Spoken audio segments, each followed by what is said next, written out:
Hi everyone, welcome to the Church Musician's Assistant. I'm Hannah Cruz.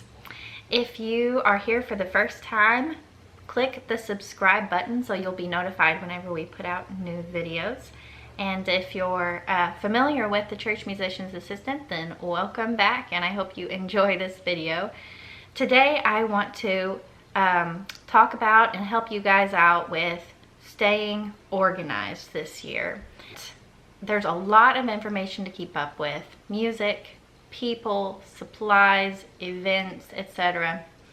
And when we have a really good way of keeping up with that stuff, it just reduces the overall workload on ourselves, it reduces our stress, and it helps our team members, any of our choir members, staff.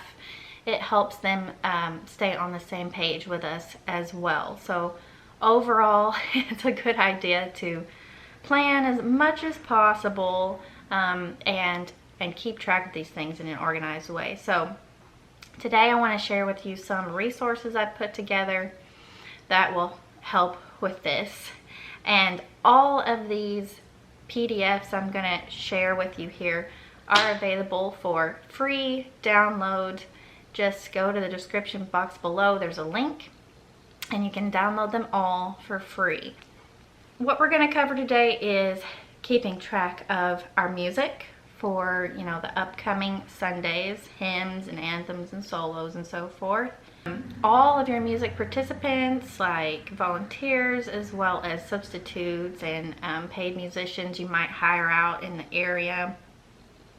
We're going to keep track of music purchases for the library and supplies and maintenance like organ tunings, piano tunings. Got to keep track of when that's happening, who's doing it, who's getting paid, that sort of thing. Let's look at the worship music calendar first. Here's my pretty document where I keep track of these things. I've also got a Google Sheet, which is very flexible. It's a draft. I insert something that I'm considering doing and then I can delete it or move it around really easily. But when it comes to putting up something on the bulletin board or giving something concrete to the secretary, I really like this.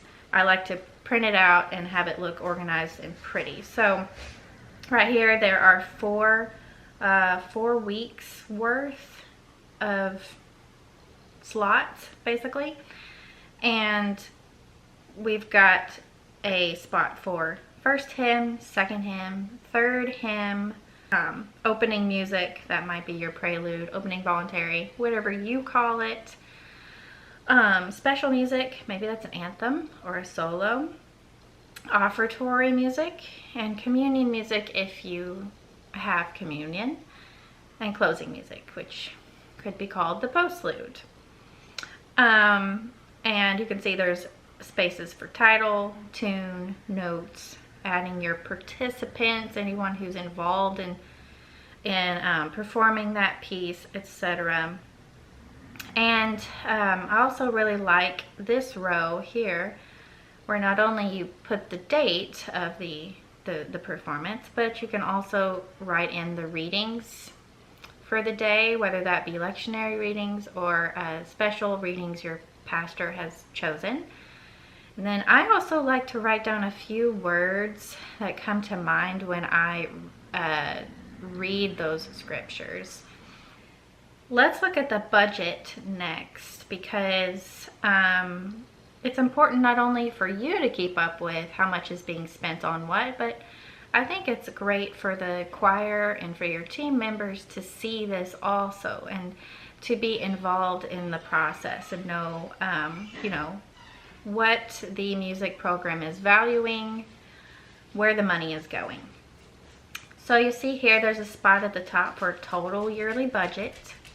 That's where you put in the amount of money the church has allotted for the music ministry program. And then over here, these are check-in dates. Maybe you check in on the budget once a month.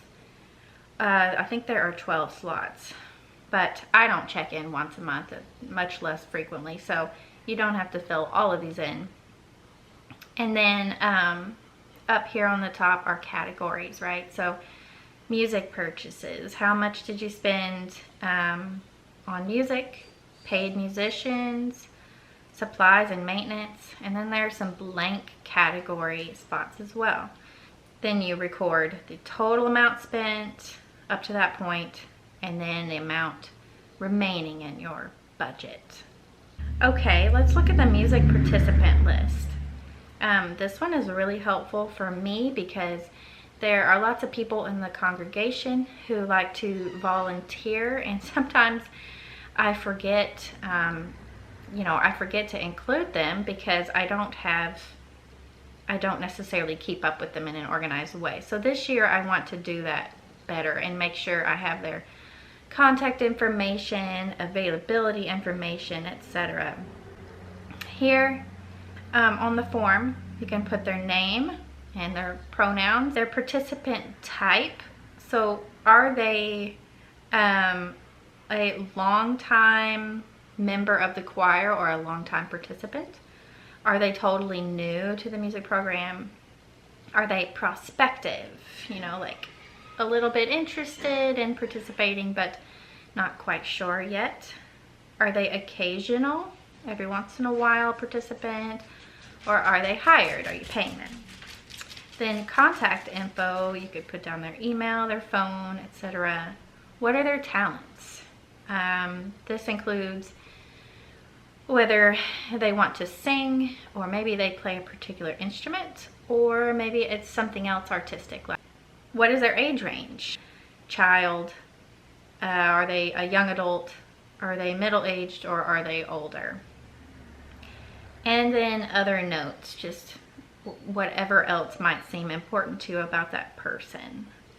All right, next up is music purchases. This one's pretty straightforward.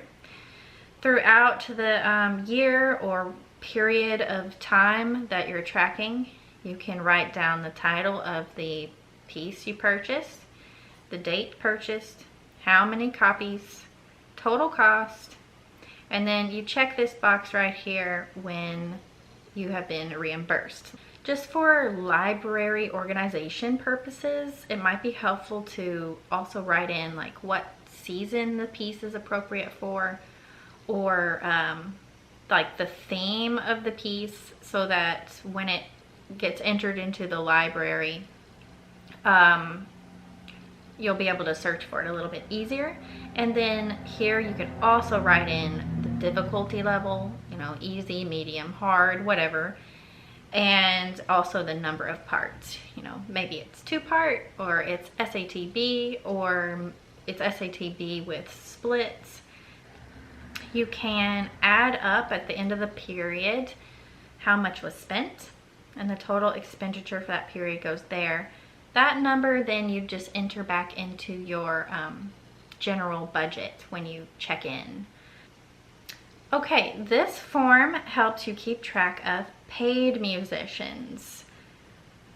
Here you can put in the date that the service was rendered, or the period of the service, their name, the details of the job they did, the amount that they are due. Then you can check this box when they actually get paid, whether it requires a direct deposit into their account, or a check to be sent to their address, whatever. Check that box when it's done. And then any special notes. Lastly, we have my music supplies and maintenance list. So this is great for keeping track of like piano or organ tunings, as well as any supplies that need to be purchased, like a bell table, for example. Here on the left, you write down the item that needs to be purchased, or the task to be completed, such as a tuning. Then the date that it was purchased, or the date that it's scheduled to happen, the total cost, persons in charge. So maybe it's not you that's in charge of this, maybe it's another person who leads the bell choir, for example, Or maybe it's the organ tuning company, and you need to have a point person for whatever is occurring here. Make sure you write down their contact information, whether it be email or phone, and then check this box when the task is completed or the item is purchased and taken care of. We have total expenditures.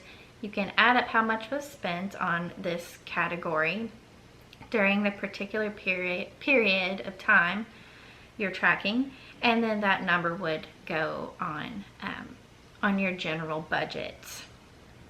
Finally, I included in the free download just a blank calendar for you guys from now, August.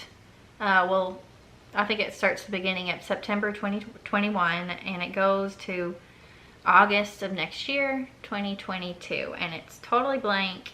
So if you need a blank calendar to print out and put in your choir room or whatever, then it's there for you guys. Now, I also like to use Google Calendar, where I can type these things in, and I share that with my choir and staff. I also like to have something printed out and tangible in the choir room. I hope these resources help you guys stay more organized this year. I will definitely be using them for my own purposes. If there are any resources that you would like as far as organization goes, please let me know in the comments, and I'll see if I can create something for it. Or if any of these sheets aren't working for you for whatever reason, it needs a different format, more categories, also let me know in the comments, because I can edit those and re-upload them to the link below. Make sure you subscribe to the channel and like this video before you go. Thank you guys for watching, and I bless you until next time.